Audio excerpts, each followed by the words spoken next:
Juan Kapitulo 6, versikulo 35. Si Jesus miingon kanila, "Ako mao ang pan nga naghatag sa kinabuhi. Ang muari kanako dili nagayod gutomon, ug ang mutuo kanako dili nagayod uhawon." Ang mga puno Pan sa kinabuhi. maglikon unta sa mong pagtuo ug gagaka kami sa pagtuman sa imong mahal nga kasuguan.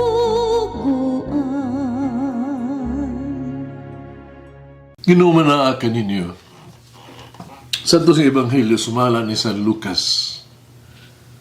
Niabot ang panahon nga si Isabel manganak na. Nanganak siya lalaki. Nakadungog ang iya mga silingan, mga paryente, nga maayo gayud ang Ginoo kaniya. Nangalipay silang tanan uban kaniya. Sa usana kay simana ang bata, miya na sila aron paghimo sa seremonya sa pagtuli. Ila na untang hingalan sa Zacarias ang ngalan sa iyang amahan. Apan miingon ang iyang inahan, ayaw, Juan ang isig ingalan kaniya. Miingon sila kaniya. Apan wala bang kamay paryente ang nagdala ni anang ngalana. Nimisin niya sila sa iyang amahan, pero pangutana kaniya kung sa'y gusto niyang ingalan sa bata. Nangayog sulatan sa Zacarias, misulat, Juan ang iyang ngalan. Kung nahibulong pag-ayaw silang tanan, diha nakasultis sa Zacarias, gidayeg niya ang Diyos.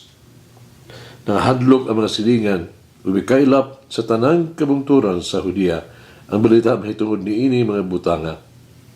Nang marando ang tanan, nakabati ni ini unang utana. Unsa kaha ang kagmaon ni bataa, at tataw man kayo, ang gahong sa Ginoo, nagkauban kaniya. Ang Ebanghelyo sa Ginoo. Pasalamati ang Ginoo kay siya maayo, ang iyang gugma mulungtad hangtod sa kahangturan. Pasalamati ang Diyos sa tanang mga Diyos, ang iyang gugma malungtaron.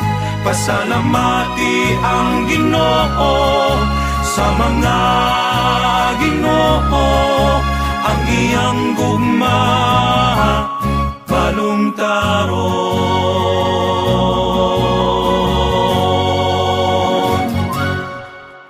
Kinsa may imungan? Daghan na ba kining higayon na ikaw pangutana ni ini? O tingali ikaw sa mismo nakapangutana sa sama pangutana nga to sa uban? Kitang tanan, naka-fill up kita mga daghang kayong forma nga nangayo sa atong pangalan, ihatag ato atongan, atong Christian name, atong apelido, ato ang middle name, maiden name, ngalan sa dalaga, unsa pa. Busa alang sa mga ginikanan, ang paghatag og ngalan, mahinudanon kayo alang sa usa ka bata. Sa itong panahon, ang ngalan may usa ka importanteng bahin sa pagkatao, sa usa ka tao nato. Si Elizabeth, gilibutan sa iyang mga silingan, nimiduyog sa pagmaya sa grasya sa Dios nga dawat kaniya diha sa usa ka anak. Sa ikaw adlaw sa dihang tulion ang bata, misugot magani sila kung unsa ingalan ang utana sa kung sa ingalan sa bata. Siyempre na nganong dili man pumunta si Zacarias sa Romeo Jr. di siyang amahan. Silang katingala ang inahan miingon, dili. Gusto niya ang tawgon kinibataag Juan, John. Masilingan, daling nangatarungan, kanangalana, wala man diha sa inyong family trees, inyong kaliwatan. Ang pagpasakop sa milyang pare nga si Elizabeth, daw wala magsunod sa tradisyon. Kaya mauman na tradisyon nila. Pero kung ganong wala, mas lang musunod. Aron mahunong anang pinaglalis ang tanang mga mata mituto kang Zacarias, ang amahan, nga hilom kaayo. Kaya mo sa iyong amanggod, so wala pa makahibalo sa ilahang mga giistoryahan sa siya. Kaya bungol man sa siya. Kaya naghimo siya, niya siya, unang nangutana kaniya, kung sa gyud gipukutan nila siya kung unsa gyud ang ngalan sa bata. At tanang natingala sa dihang siya misulat, Juan ang iyang ngalan. Ito kay ang magtiaygog sa Zacarias o Isabel, wala mas lang makasabot kung unsa ang ngalan sa bata. Kay Zacarias gud bungol amang pa. Milagro gihapon ang kamatuoran nga si Juan ang ngalan nga gihatag sa Anghel Gabriel, ang espesyal nga mensahero sa Dios. Nining tanan, gusto ni San Lucas sa Ebanghelyo karon nga ipadayag sa tanan nga kini pagbuot sa Dios. Ang mangalan samahan sa inahan ug sa anak kagi ato ang gihusa diha sa usa ka istorya, no?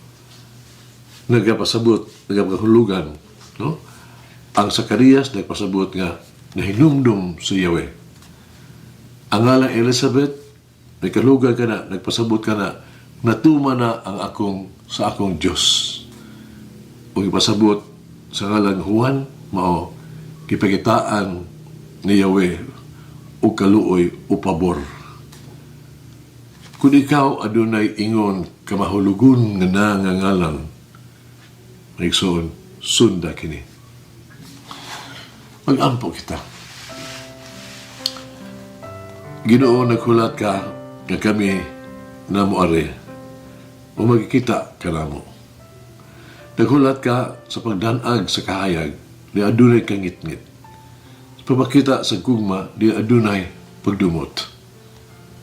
Huy paambit ang kalinaw kung adunay panagbangi.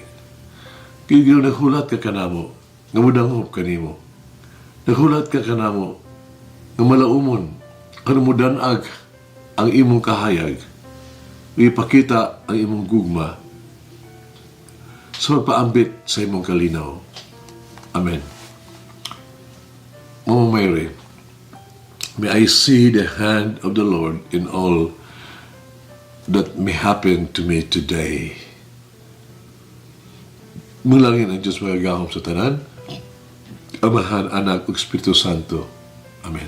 May the Lord of the divine mercy bless us all, heal us from all diseases and suffering. Ayun unta niya kita, tanang mga sakit na sa lawas o sa kalag, body and soul. In the name of the Father, the Son, and of the Holy Spirit. Jesus, I trust in you. Amen. Whoever eats the bread of life will never hunger, says the Lord. Kay galaan inyong nabati ang pagpaambit ug hamubong pamalandong sa pulong sa Dios pinaagi sa tulumanon pan sa kinabuhi nga gidumala ni Monsignor Daddy Silva. Hangtod na usab sa sunod higayon, daghang salamat. The bread of life.